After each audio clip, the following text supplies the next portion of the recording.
Culture matters. It's the primary source of social progress or regression. Nowhere do we see this more clearly than in the status of women. Hello and welcome to the next episode of Answering Anti-Islam. Ramadan Mubarak to all of my fellow Muslims, and to the non-Muslims who are here, thank you for coming because this will have some valuable information for you. So you'll notice this star was in another episode. Hirsi Ali is a former Muslim from Somalia, and I noticed that this is a very typical problem. People are turned off by Islam when they grow up in countries that are extreme. And it seems to me that Somalia is a bit extreme. It has a state religion, which is Islam, and I'm sure it has its own essential interpretation of Sharia law, very similar to Wahhabism and Salafism. So we're already gonna operate on the assumption that she's misinformed, because she probably is. We're gonna watch this video in its entirety, so let's go. The Judeo-Christian culture, and perhaps a more upward civilization, has produced over time the law codes, language and material prosperity that have greatly elevated women's status. Man, right off the bat, huh? So apparently she was never taught about how Islam basically started women's rights. Islam in and of itself and Islamic law is incredibly progressive for its time, and women could own property, women could inherit property, all sorts of stuff, and during that time women had basically zero rights in Europe. So yeah, she already is talking about something false. If we're talking about modern times, yes, the West has certainly helped, but the East did it first. But this progress is not shared everywhere. There are still hundreds of millions of people that live in a culture, the Islamic for instance, that takes female inferiority for granted. So in Islam, women are not inferior to men, and men are not superior to women. In fact, men and women both have two different skill sets and just are built differently, and they complement each other. So this, to me, really is hinting towards her own quote-unquote education about Islam, that maybe she was taught that in Islam women are lesser or whatever, but they aren't. They're not equal to men, but men are not equal to women. They are two separate entities, and they have different skill sets, and variety makes the world go round. It's pretty much that simple. Until recently, these cultures, the Western and the Islamic, were for the most part separated. But that is changing, dramatically so. Large numbers of immigrant men from the Middle East, South Asia, and various parts of Africa have brought a different set of values to the West, specifically Europe. More than 1 million arrived in 2015 alone. More are on the way. As a result, crimes against girls and women, groping, harassments, assaults, and rape have risen sharply. So here this production is trying to correlate immigration with crime, and we're not seeing the variable that is the cause. They're filling in the variable, and we're also assuming that all of these crimes against girls and women, as they put it, have been done by these immigrants, and we call that correlation is causation. Which basically means it's a horrible argument and it's not logical. These crimes illustrate the stark difference between the Western culture of the victims and that of the perpetrators. Let me be clear, not all immigrant men, or even most, indulge in sex attacks or approve of such attacks. But it's a grave mistake to deny that the value system of the attackers is radically different from the value system of the West. One of two things is happening here. Either she's just very uneducated about orthodox Islam, which I like to think is the problem, or she's just straight up using this incorrect information to back up her argument. The value system is not that different. For example, in Sharia law, rape is a crime punishable by death. So Yeah, and groping and such like that is also a sexual crime.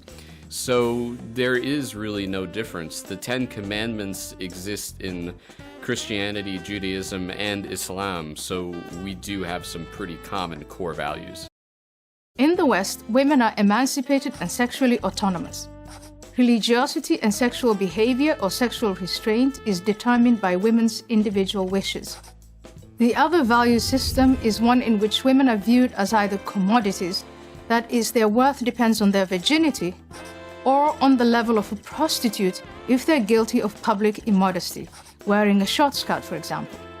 Here exactly we can see the disconnect. She's talking about the quote-unquote Islam that she observed in Somalia, not Orthodox Islam, because in Orthodox Islam, women are not commodities. Women are to be treated with the utmost respect. They are to be given inheritance rights. They are to be given marriage rights. They can leave their husbands, etc., etc., etc. So, yeah, we're just using this broad brush that if it happened in Somalia, that's Islam, and that's just not the case at all. I do not believe these value systems can coexist. The question is which value system will prevail. Unfortunately, this remains an open question.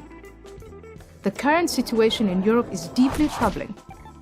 Not only are Muslim women within Europe subject to considerable oppression in many ways, such norms now risk spreading to non-Muslim women who face harassment from Muslim men. One would think that Western feminists in the United States and Europe would be very disturbed by this obvious misogyny. But sadly, with few exceptions, this does not appear to be the case. Common among many Western feminists is a type of moral confusion in which women are said to be oppressed everywhere, and that this oppression, in feminist Eve Ensler's words, is exactly the same around the world, in the West, just as in Pakistan, Saudi Arabia, and Iran. To me, this suggests too much moral relativism and an inadequate understanding of Sharia law. I can say with a lot of confidence, because I study Sharia and fiqh law, that Hirsi Ali knows pretty much nothing about it. Given what she was just talking about, like she doesn't know that there are sexual crimes in fiqh law called zina. And yeah, at this point, anything that she says about Sharia law is especially suspect. So just don't believe any of it. It's like, come on, man, you're killing me. It is true that the situation for women in the West is not perfect. But can anyone truly deny that women enjoy greater freedom and opportunities in the United States, France, and Finland than they do in Iran, Pakistan, or Saudi Arabia?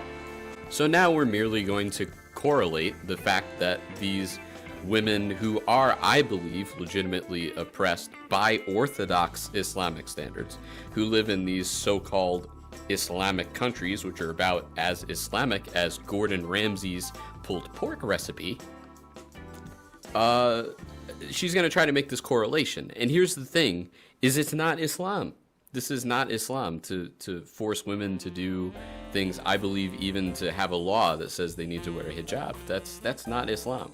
Muhammad sallallahu alaihi wasallam did not need to enact such a law, you know? He didn't need to have political police like Iran does.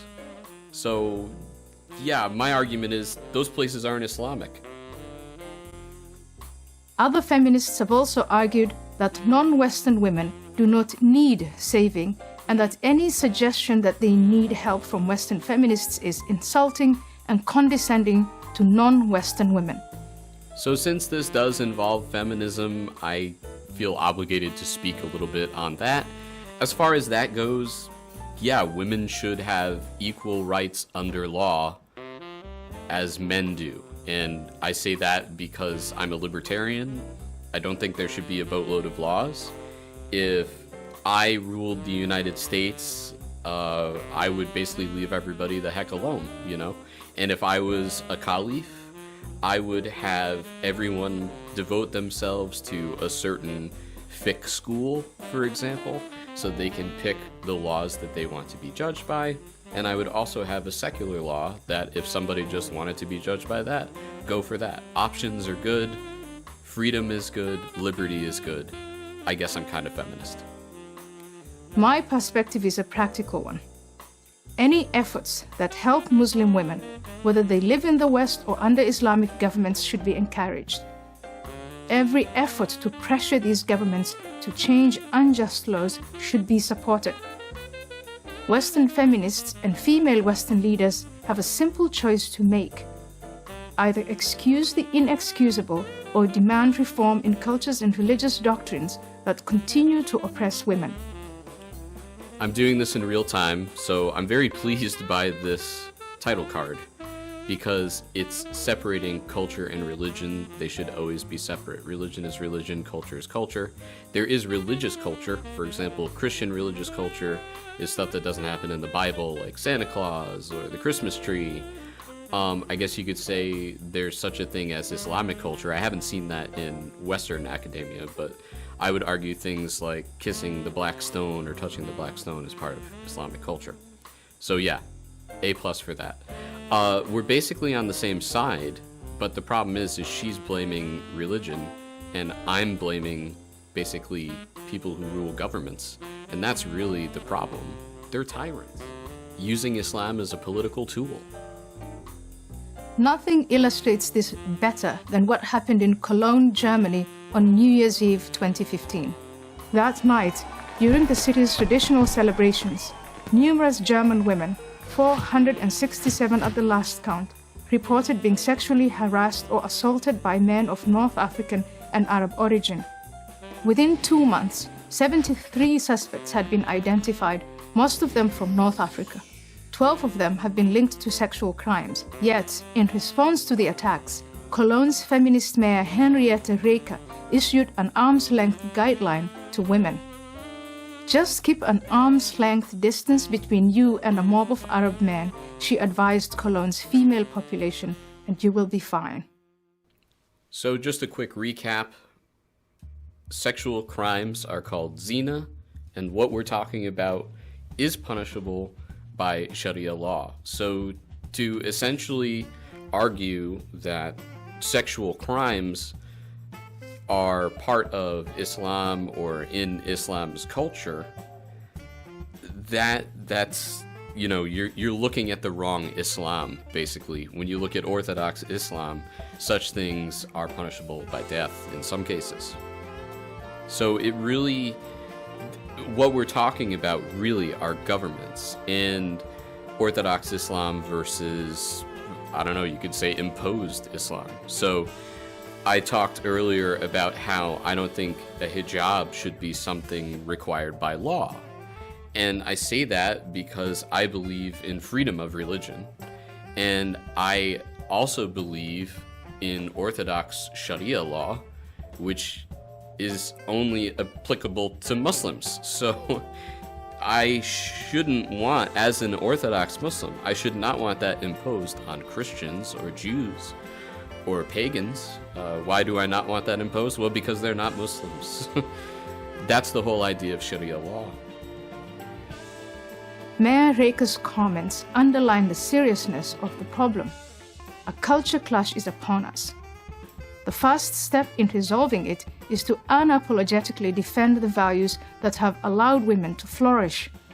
Feminists with their organizations, networks, and lobbying power need to be on the front lines of this battle. Their relevance depends on it. And so does the well-being of countless women, Western and non-Western.